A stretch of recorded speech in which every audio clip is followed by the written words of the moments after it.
देख रहे हैं मसाइल का हल चैनल।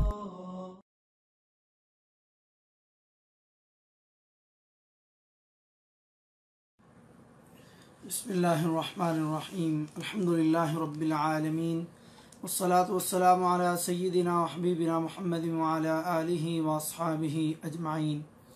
मोहतरम नाज़रीन, आज हम इंशाअल्लाह 21वें पारे का ख़ुलासा आपकी खिदमत में पेश करने जा रहे हैं। 21वें पारे का पहला पॉइंट कुरान पाक की तिलावत का हुक्म और मकसद। इसमें सिर्फ़ अजर व सवाब नहीं बल्कि इसके मानी और मफ़ाहीम पर तदब्बर गौर करना, इसकी तालीम व तदरीस, वाज़ व नसीहत करना, ये सारी चीज़ें तिलावत के हुक्म में शामिल हैं। दूसरा पॉइंट, नमाज किन किन कामों से रोकती है। आयत नंबर 45 में फरमाया नमाज बेहयाई और बुरी बातों से रोकती है, यानी बेहयाई और बुराई के कामों से रोकने का सबब और ज़रिया बनती है। जैसे कहा जाता है कि फ़लाँ दवाई फ़लाँ बीमारी को रोकने का सबब और ज़रिया बनती है और फ़लाँ दवाई फ़लाँ बीमारी के लिए है, लेकिन कब बनती है? जब दवाई को पाबंदी के साथ लिया जाए और दूसरा परहेज़ किया जाए, यानी जिन चीज़ों से डॉक्टर ने मना किया उनसे रुका जाए, तो फिर ये दवाई फ़ायदे का ज़रिया और सबब बनती है। ऐसे ही नमाज में भी रूहानी तासीर रखी गई है। ये बुराई और बेहयाई से उस वक्त रोकेगी जब इसके डॉक्टर ने जैसे बताया, जैसे हज़रत मोहम्मद रसूलुल्लाह सल्लल्लाहु अलैहि वसल्लम ने जैसे बताया वैसे किया जाए। पहली चीज़, सुन्नत के मुताबिक पढ़ी जाए, यानी डॉक्टर की हदायत के मुताबिक पढ़ी जाए। आदाब व शुरूत का ख्याल किया जाए और उसके मानी और मफ़ाहीम का पता हो। और दूसरा, बाकायदगी से डेली 5 बार पढ़ी जाए, फिर इसका असर होगा। अगर दवाई एक टाइम ले ली, 2 टाइम छोड़ दी तो दवाई असर नहीं करेगी। ऐसी नमाज डेली 5 बार अगर नहीं पढ़ेंगे, अगर उसमें सुस्ती करेंगे, तो फिर ये नमाज आपको बेहयाई और बुराई के कामों से नहीं रोकेगी। तीसरा पॉइंट, काफिरों पर फ़ौरन अज़ाब क्यों नहीं आता। वो समझते थे कि अगर मोहम्मद सल्लल्लाहु अलैहि वसल्लम सच्चे नबी और रसूल हैं तो हमने उनका इनकार किया तो फिर हम पर अज़ाब क्यों नहीं आता। आयत नंबर 53 में फरमाया अगर एक मुकर्रर वक़्त ना होता तो अज़ाब ज़रूर आ जाता और यकीनन इन पर ज़रूर आएगा, अचानक आएगा और उनको इसका कोई शऊर भी नहीं होगा। चौथा पॉइंट, हर जानदार का रिज़्क़ अल्लाह के ज़िम्मे है। आयत नंबर 60 में, और बहुत से जानवर हैं जो अपनी रोज़ी उठाए नहीं फिरते, उन सब को भी और तुम्हें भी अल्लाह ताला ही रोज़ी देता है। पाँचवा पॉइंट, असल ज़िंदगी आखिरत की ज़िंदगी है। 64 नंबर आयत में फरमाया और ये दुनिया की ज़िंदगी महज खेल तमाशा है, अलबत्ता आखिरत के घर की ज़िंदगी ही हकीकी ज़िंदगी है, काश ये जानते होते। यानी आजकल सारा दिन लोग 12-12, 15-15, 18-18 घंटे काम करते हैं, लेकिन दिन भर की 5 नमाज़ें अगर जमा की जाएं तो वो 1 घंटा भी नहीं बनता। तो 18-18 घंटे लोग काम कर लेते हैं दुनियावी पैसों के पीछे, लेकिन आखिरत के पैसे जिससे मिलने हैं, जो नेकियां मिलनी है वो नमाज से, वो नमाज़ पढ़ने के लिए इस बंदे के पास 1 घंटा भी नहीं है। छठा पॉइंट, आयत नंबर 65 में, बस ये लोग जो कश्तियों में सवार होते हैं तो अल्लाह ताला ही को पुकारते हैं, उसके लिए इबादत को खालिस करते हैं, फिर जब उनको खुश्की की तरफ बचा लाता है तो उसी वक्त वो शिरक करने लगते हैं। यही वजह और अकीदा हज़रत इकरमा के मुसलमान होने से पहले उनका भी था और यही अकीदा उनके मुसलमान होने का सबब बना।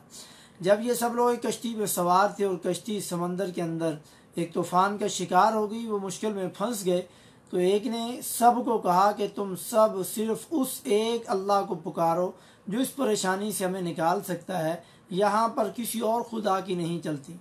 तो हज़रत इकरमा रज़ी अल्लाह ताला अन्हु दिल में सोचने लगे कि अगर अल्लाह ने मुझे आज बचा लिया तो मैं उस रब पर ही ज़रूर ईमान लाऊंगा जो यहाँ बचा सकता है, वो खुश्की में भी बचा सकता है। तो फिर जब ये कश्ती किनारे लग गई और खुश्की पर पहुँच गई तो हज़रत इकरमा रज़ी अल्लाह ताला अन्हु आए और मुसलमान हो गए। सातवां पॉइंट, हक़ के सच्चे मतलाशी के लिए सीधी राहें खोल दी जाती हैं। आयत नंबर 69 में फरमाया जो लोग हमारी राह में मुशक्क़त बर्दाश्त करते हैं हम उन्हें अपनी राहें ज़रूर दिखाएंगे, यकीनन अल्लाह ताला नेकोकारों का साथी है।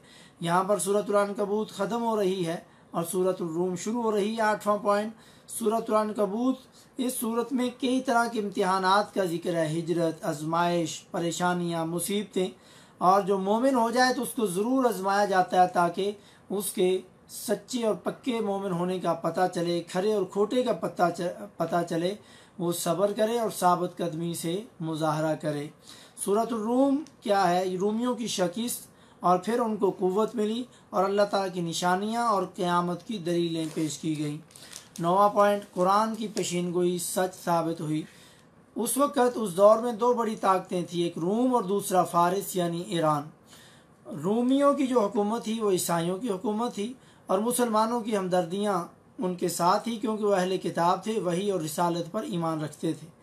फ़ारिस ईरान जो थे ये गैर अल्लाह के यानी आग के पुजारी थे और मक्का के मुशरिकीन की हमदर्दियाँ ईरान के साथ ही, क्योंकि ये दोनों बुतों के और गैर अल्लाह के पुजारी थे। तो एक बार जब जंग हुई तो ईरान गालिब आ गया, जिस पर अल्लाह ताला ने फरमाया कि कुछ सालों में रूम दोबारा गालिब आएगा, जो तकरीबन 7 साल बाद गालिब आ गया। 10वां पॉइंट, आयत नंबर 8 में, क्या उन लोगों ने अपने अंदर और आसमानों और ज़मीन के दरमियान जो कुछ है उस पर गौर नहीं किया? उन सब को बेहतरीन करीने और मकसद के साथ मुकर्रर वक़्त के लिए पैदा किया गया है, क्या वो इस पर गौर नहीं करते? 11वां पॉइंट, अल्लाह ताला की कई निशानियाँ जिक्र की गईं जिनमें अल्लाह की तौहीद और यौम आखिरत की तैयारी और उनके साथ बड़ी निशानियों में किसी रिश्ते को जिक्र नहीं किया गया। अगर किसी रिश्ते का जिक्र किया गया है तो वो वाइफ एंड हस्बैंड, मियाँ और बीवी का रिश्ते का जिक्र किया गया। माँ बाप, बहन भाई, किसी रिश्ते का जिक्र नहीं, मगर इस रिश्ते को जिसको रब ने अपनी निशानी कहा है, हमने उसको बेहतर बनाने के लिए दोनों तरफ तरबियत ही नहीं की, न लड़की की न लड़के की, बल्कि सबसे ज़्यादा इसी में रुकावटें और परेशानियां नजर आती हैं। इसी के पीछे लोग परेशान हैं और इसकी हमने अच्छे तरीके से तरबियत नहीं की। आयत नंबर 21 में, और उसकी निशानियों में से है कि तुम्हारी ही जिनस से बीवियां पैदा की ताकि तुम उनसे आराम और सुकून हासिल करो, और उसने तुम्हारे दरमियान मोहब्बत और हमदर्दी पैदा कर दी।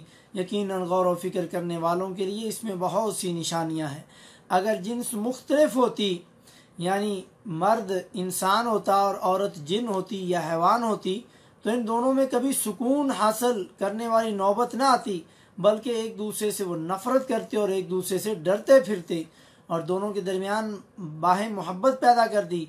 दोनों एक दूसरे से बेपनाह मोहब्बत करते हैं और ये मोहब्बत दुनिया के किसी और दो लोगों के अंदर नहीं पाई जा सकती। और रहमत यह है कि मर्द बीवी को हर तरह की सहूलत और आसाइशें पहुँचाता है, सारा दिन मेहनत करता है और दिन भर खपा करके उसके लिए खाने पीने की बुनियादी सहूलियात उसको मुहैया और फराम करता है। ये सब शरई इस्लामी तरीके से निकाह के साथ ये चीज़ें मुयस्सर आती हैं, जो कोर्ट मैरिज और भाग करके ये चीज़ें मुयस्सर नहीं आती। 12वां पॉइंट, एक नौकर की मिसाल देकर के अल्लाह ताला ने तौहीद समझाई और शिरक की जिल्लत से निकालना चाहा।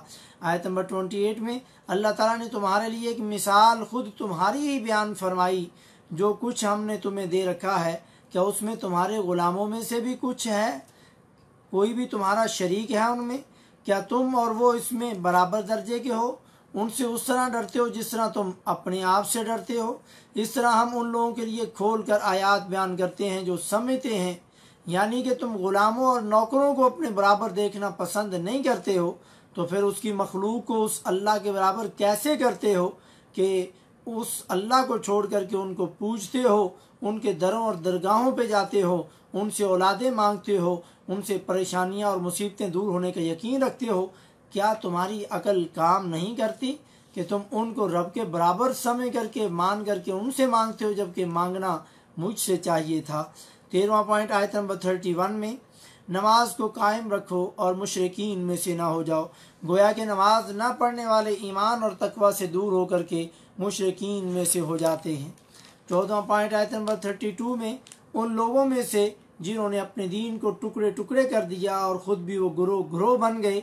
हर ग्रोह इस चीज़ पर जो उसके पास है उसी में मगन है, यानी हर फ़िरका और ग्रोह ये समझता है कि वो हक पर है और दूसरे बातिल पर हैं। बदकिस्मती से उम्मत मुसलमा का भी यही हाल है, मगर इसकी पहचान रसूलुल्लाह सल्लल्लाहु अलैहि वसल्लम ने बताई कि मेरे और मेरे सहाबा के तरीके पर चलने वाला हो तो वो कामयाब होगा। किसी एक सहाबी के तरीके पर चलने का नहीं कहा, जैसा कि आज बाज़ अहले बिदअत इससे तरीका निकालते हैं और वो रवायत ज़ईफ़ है जिससे वो अपनी ये चीज़ निकालते हैं। बल्कि आपने मा अना अलैहि व अस्हाबी जमा का सीगा बोला कि मेरे सहाबा की जमात जिस काम पर मुत्तफ़िक होगी उसके पीछे और उसके तरीके पर चलने वाला मेरे तरीके पर होगा। 15वां पॉइंट आयत नंबर 33 में, लोगों को जब कभी कोई मुसीबत पहुंचती है तो अपने रब की तरफ पूरी तरह मुतवज्जो होकर के दुआएं करते हैं। फिर जब वो अपनी तरफ से अपनी रहमत का जायका चखाता है तो उनमें से एक जमात अपने रब के साथ शिरक करने लगती है। 16वां पॉइंट आयत नंबर 36 में, और जब हम लोगों को रहमत का मज़ा चखाते हैं तो वो खूब खुश हो जाते हैं, और अगर उन्हें उनके हाथों के करतूत की वजह से कोई बुराई पहुँचे तो एकदम वो नाउमीद हो जाते हैं। यानी जब अल्लाह ताला खुशियाँ और बहारें अता करता है तो अतराते हैं, अकड़ते फिरते हैं और उन खुशियों को बुज़ुर्गों के सदक़े और उनके नाम से ताबीर करते हैं। लेकिन जब उनको उनकी बुराइयों की वजह से कोई परेशानी आ जाए तो नाउमीद हो जाते हैं। यानी फिर कहते हैं जैसे अल्लाह की मर्ज़ी, खुशियाँ आई तो गैर अल्लाह के नाम लगा दी और गमी और परेशानी आई तो अल्लाह के नाम लगा दी। ये कैसा इंसाफ है? खुशी बुजुर्गों के सदक़े से मिली और गमी रब की वजह से। नऊज़ुबिल्लाह मिन ज़ालिक। ये अकीदे की इस्लाह होनी चाहिए। 17वां पॉइंट आयत नंबर 39 में, सूद लेने से माल कम होता है और ज़कात देने से माल ज़्यादा होता है। इस आयत से मुराद सूद नहीं बल्कि वो हदिया और तोहफ़ा देना जायज़ है जो इस नीयत से किसी बड़े साहिब मनसब को दिया जाए, किसी मालदार को या किसी नाज़म और मंत्री को दिया जाए कि वापसी पर ज़्यादा मिलेगा, बस अल्लाह के यहाँ इसका अजर नहीं मिलेगा और इसे रिबा से ताबीर किया गया। जैसा कि तफसीर इब्न कसीर और ऐसत तफासीर के अंदर ये बात मौजूद है। 18वां पॉइंट आयत नंबर 41 में, दुनिया में फसाद बर्पा होने की वजह से खुद इंसानों के करतूत हैं। यानी दुनिया में जो फसाद होते हैं वो इंसानों की अपनी गलतियों की वजह से।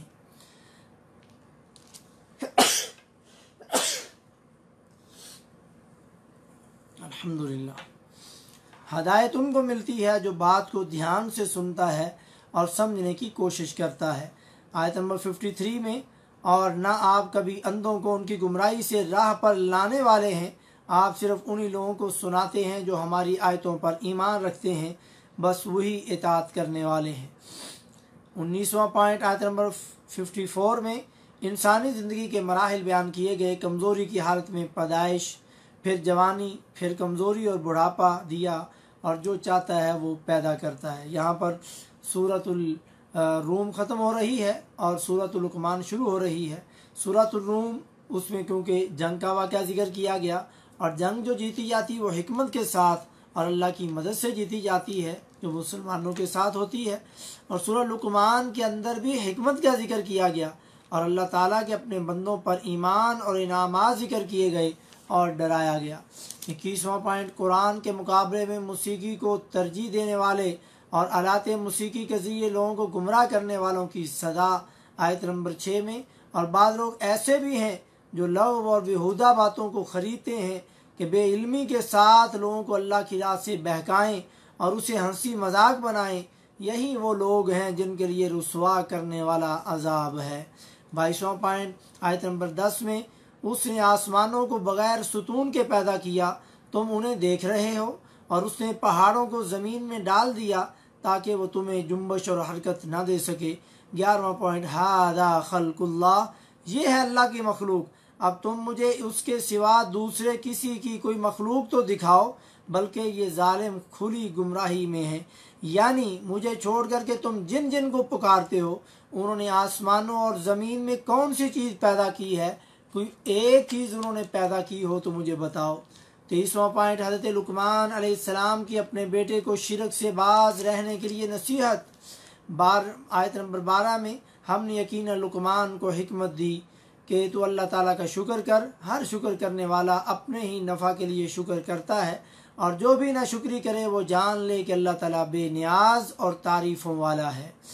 आयत नंबर 7 में, और जब लुक़मान ने, आयत नंबर 13 में, और जब लुक़मान ने वाज करते हुए अपने बेटे से फरमाया, क्या मेरे प्यारे बच्चे अल्लाह के साथ शिरक न करना, बेशक शिरक बहुत भारी और बहुत बड़ा जुल्म है। वालिदैन के लिए अपने बेटों को शिरक से बचाने और खालिस तौहीद पर लगाने की हर मुमकिन और सबसे ज़्यादा कोशिश करनी चाहिए, मगर हम सबसे ज़्यादा कोशिश दुनिया पढ़ा करके अच्छी नौकरी लगवाने और अच्छे पैसे वाले घर शादी करवाने के पीछे ही सारी ज़िंदगी पड़े रहते हैं और हर कोई सारी की सारी कोशिश इसी में खपा रहा है। लेकिन जिस चीज़ में खपानी चाहिए थी उसमें हमें गौर ही करने की ज़रूरत नहीं। नऊज़ुबिल्लाह। अल्लाह ने क्या फरमाया था सूरह अन-नाम में, अल्लज़ीना आमनू वलम यल्बिसू ईमानहुम बिज़ुल्म उलाइका लहुमुल अम्न व हुम मुहतदून। अल्लाह के नबी सल्लल्लाहु अलैहि वसल्लम ने फरमाया यहाँ जुल्म से मुराद जुल्म अजीम यानी शिरक है, जैसा कि बुखारी शरीफ की हदीस में है।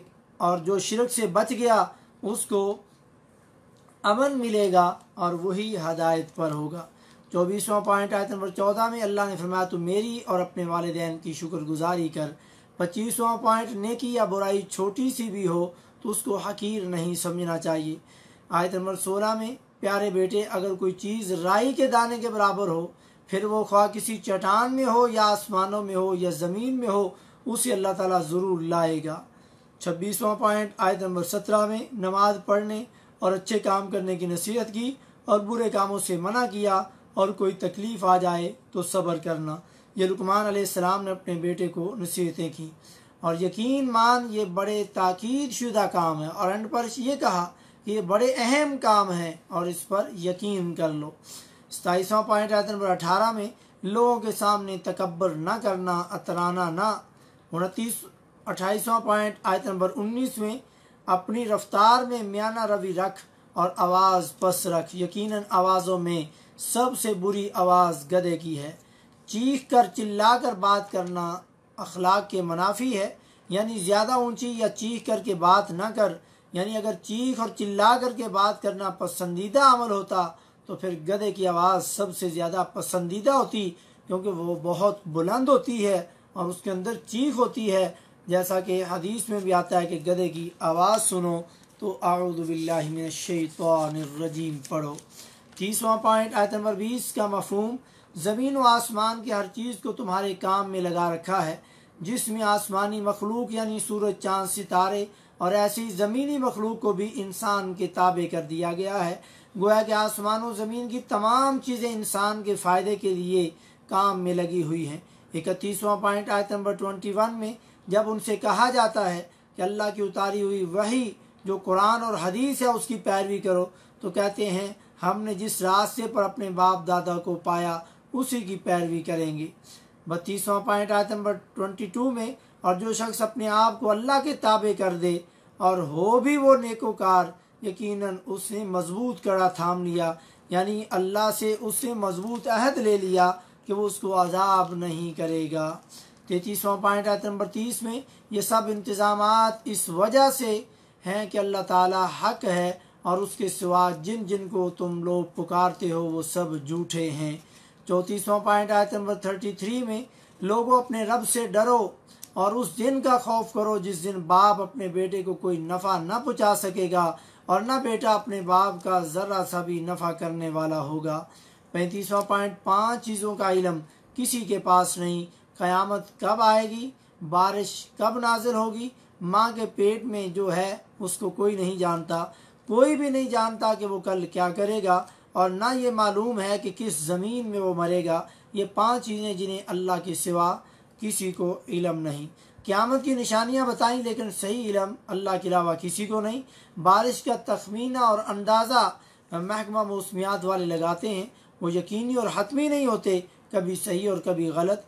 माँ के पेट में बच्चा या बच्ची ये तो जदीद टेक्नोलॉजी के ज़रिए पता किया जा सकता है, लेकिन वो बच्चा लंगड़ा है, लूला है, वो देख सकता है या नहीं देख सकता, वो अच्छा होगा या बुरा, तो ये कोई नहीं पहचान सकता। ऐसी ही मौत का पता नहीं कि वो कहाँ आएगी और कहाँ किस हालत में मरेगा। यहाँ पर सूरह लुकमान ख़त्म हो गई और सूरत सजदा शुरू हो रही है। सूरह लुकमान के आखिर में क़यामत का जिक्र किया तो सूरह सजदा में बताया काफ़िर लोग अल्लाह से मुलाकात करने के कायल ही नहीं। और सूरह सजदा इस किताब को सच और झूठ कहने वालों के मुताल्लिक बातें बयान की गई। और ये सूरह सजदा उन सूरतों में से है जिनको प्यारे नबी सल्लल्लाहु अलैहि वसल्लम जुमा के दिन फजर की पहली रकत के अंदर पढ़ा करते थे और दूसरी रकत में सूरत-उद-दहर जो 29वें पारे में उसको पढ़ा करते थे। मगर आज अक्सर मौलवी 95% मौलवी इसको पढ़ते नहीं, इस पर अमल ही नहीं करते। इस सूरत के शुरू में भी अल्लाह ताला की कुदरत और नेमतों का जिक्र किया गया। 37वां पॉइंट, क़यामत के दिन गुनाहगार सब चीज़ों का इतराफ़ करते ईमान लाने का कहेंगे, मगर उस दिन उनके ईमान लाने का कोई फ़ायदा ना होगा। आयत नंबर 12 में, काश कि आप देखें जबकि गुनाहगार लोग अपने रब ताला के सामने सर झुकाए हुए होंगे, कहेंगे क्या हमारे रब, हमने देख लिया और सुन लिया, अब तो हमें वापस लौटा दे, हम अब नेक अमाल करेंगे, हम यकीन करने वाले। काश यही यकीन अब हक सुन करके, हक पढ़ करके, हक समझ करके, हक पर गौर करके यकीन कर ले तो हक वालों का हक तुम पर वाज़े हो जाएगा। मगर दुनिया में शैतान ये यकीन पर मेहनत नहीं करने देता। 38वां पॉइंट, ईमान वालों के औसाफ, जब उनको नसीहत की जाती है, आयत नंबर 15, जब उनको नसीहत की जाती है तो वो सजदे में गिर पड़ते हैं और अपने रब की हमद के साथ उसकी तस्बीहात बयान करते हैं और वो तकब्बर नहीं करते। आयत नंबर 16, उनकी करवटें अपने बिस्तरों से अलग रहती हैं, अपने रब को खौफ और उम्मीद के साथ पुकारते हैं, यानी रात को उठ करके तहज्जुद पढ़ते हैं, अल्लाह का खौफ और उसकी उसी से उम्मीद। अल्लाह की दो सिफात पर बात की कि उसी का डर और खौफ रखते हुए ये सब काम करते हैं और उसी से उम्मीद रखते हैं कि वो मुआफ़ भी करेगा। 39वां पॉइंट, यहाँ पर सूरह सजदा ख़त्म हो गई। सूरह सजदा उनसे एराज़ करो ये जिक्र किया गया और सूरतुल अहज़ाब शुरू हो रही है जिनमें ला तुतिल काफ़िरीन, उनकी बात ना माने। और सूरतुल अहज़ाब जो है ये हिज़ब की जमा है, अहज़ाब गुरोह लश्कर, तमाम इस्लाम दुश्मन गुरोह दर गुरोह जमा होकर के आ गए, इसलिए इसको सूरह अहज़ाब या जंगे खंदक का वाक़या भी जिक्र किया गया है। सूरह अहज़ाब और जंगे खंदक एक ही चीज़ के दो नाम। 40वां पॉइंट, आयत नंबर 2 में वही की इत्तिबा करने का हुक्म दिया गया जो कुरान और नबी सल्लल्लाहु अलैहि वसल्लम का फरमान है, यानी इन दोनों को छोड़ करके किसी और चीज़ की इत्तिबा और तकलीद की ज़रूरत नहीं किसी मुसलमान को। 41वां पॉइंट, आयत नंबर 4 में किसी आदमी के सीने में अल्लाह ने दो दिल नहीं रखे। 42वां पॉइंट, आयत नंबर 5 में बच्चे की निस्बत हर सूरत में उसके हकीकी बाप की तरफ ही होगी। जिनके हकीकी वालिद का पता ना हो और जिनके बाप का इल्म ना हो उनको अपना भाई और दोस्त समझो, यानी ले पालक बेटे की अपनी तरफ निस्बत करने से मना किया गया। और हदीस में आता है, जान लो जो लोग जान बूझ करके अपने आप को गैर बाप की तरफ मंसूब करने वाला हो तो उसने कुफर का इर्तिकाब किया। आयत नंबर 43वां पॉइंट, आयत नंबर 6, नबी सल्लल्लाहु अलैहि वसल्लम मोमनों पर खुद उनसे भी ज़्यादा हक रखने वाले हैं और पैगम्बर की बीवियाँ मोमनों की माएँ हैं। नबी सल्लल्लाहु अलैहि वसल्लम का हक मोमनों पर उनकी जानों से भी ज़्यादा है और आप सल्लल्लाहु अलैहि वसल्लम की मोहब्बत अल्लाह की मोहब्बत के बाद दुनिया में सबसे ज़्यादा है और बीवी बच्चों से भी, माल औलाद से भी ज़्यादा होनी चाहिए। अगर ज़्यादा है तो वो पूरे ईमान वाला है, नहीं तो उसका ईमान नाकिस है। और आप सल्लल्लाहु अलैहि वसल्लम की तमाम बीवियाँ मोमन मर्द और औरतों की माएँ हैं और माँ की इज़्ज़त व एहतराम न करना, उनको गाली निकालना, उनकी गुस्ताखी करना हलाल के लोगों का काम नहीं है। जैसे बदबख्त लोग हज़रत आयशा और हज़रत हफ्सा रज़ी अल्लाह ताला अन्हुमा, नबी की इन दो बीवियों और उनके बाप हज़रत अबू बकर हज़रत उमर रज़ी अल्लाह ताला अन्हुमा को गालियाँ निकालते हैं तो वो मोमन कैसे हो सकते हैं, क्योंकि ये मोमनों की माएँ हैं। और जो बंदा अपनी माँ का होता है वो अपनी माँ को गालियाँ नहीं निकालता। इससे ये साबित हुआ जैसे कुरान ने कहा कि ये मोमनों की माएँ हैं, काफरों की माएँ नहीं। 44वां पॉइंट, आयत नंबर 9 में जंग अहज़ाब यानी जंग खंदक का जिक्र किया गया। जब तुम लोग चारों तरफ से दुश्मनों से घिरे हुए थे और ये एक महीना तक मुसलमान सख्त खौफज़दा थे और दुश्मन तुम्हारे पास से ऊपर से गोया के हर तरफ से आ गए और तुम्हारे कलेजे मुंह को आने लगे, फिर हमने उन काफरों पर तेज़ व तंद आंधी भेजी और ऐसे लश्कर भेजे जिन्हें तुमने नहीं देखा, जो मुसलमानों की मदद के लिए आए और उन्होंने दुश्मन के दिलों पर ऐसा खौफ और दहशत तारी कर दिया कि उन्होंने वहाँ से भाग जाने में ही अपनी आफियत समझी। और मोमन आजमाए गए झंझोड़े गए और मुनाफिक लोग तरह तरह के बहाने करके पीठ फेर करके चले गए। 45वां और आखिरी पॉइंट, हर वो रहबर रहनुमा, तुम्हारा हीरो, तुम्हारा पेशवा, तुम्हारा इमाम, तुम्हारा आइडियल, ज़िंदगी के तमाम शोबे में अगर कोई आइडियल हीरो रहबर और रहनुमा है तो आयत नंबर 21 में फरमाया लक़द कान लकुम फ़ी रसूलिल्लाहि उस्वतुन हसना लिमन कान यरजुल्लाह वल यौमल आखिर, कि अलबत्ता तहकीक तुम्हारे लिए रसूलुल्लाह सल्लल्लाहु अलैहि वसल्लम की ज़ात में बेहतरीन नमूना उसवा हसना है हर उस शख्स के लिए जो अल्लाह ताला से मिलने की उम्मीद रखता है और क़यामत के दिन पर उसको उम्मीद है।